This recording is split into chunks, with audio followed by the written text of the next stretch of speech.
better. America will get better.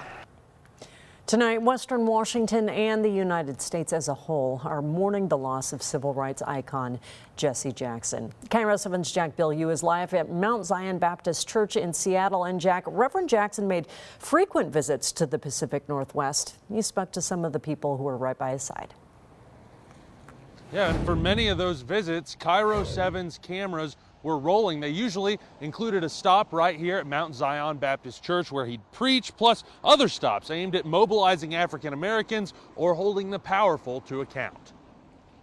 We were OGs, so, we worked on a lot of things together. Eddie Rye knew Jesse Jackson better than most. Rye ran his campaign for president in Washington State in 1984, one of the many times they worked together over the course of more than half a century of friendship. He was a jovial guy. My daughter Angela visited with him less than a month ago. He wasn't verbal at the time. Rye says the biggest lasting legacy of Jackson's long and storied career is the way he transformed the participation of African Americans in the political process, turning them from voters or donors into delegates and advocates. A lot of people had never thought about really getting intricately involved in the political process until Reverend Jackson ran. And that's something that resonated all across the country. But his career didn't end after his 2 runs for president in the 80s.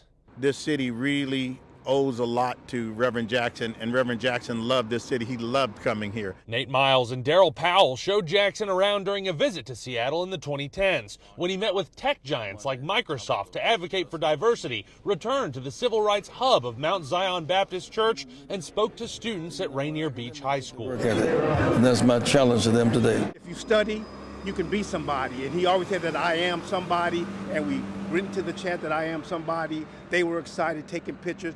It was just very motivating for the students as well as the staff. Jackson's role in the fight for equality is now over, but those who knew him say they will never forget what he stood for. The impact of Reverend Jackson will last forever. Now, the men you just heard from say people would call on Jackson for help with all kinds of things. That includes pushing for the freedom of a local man who is imprisoned in North Korea. We'll hear what his family had to say about the Reverend's passing tonight at 6. Live in Seattle, Jack Bilyeu, KIRO 7.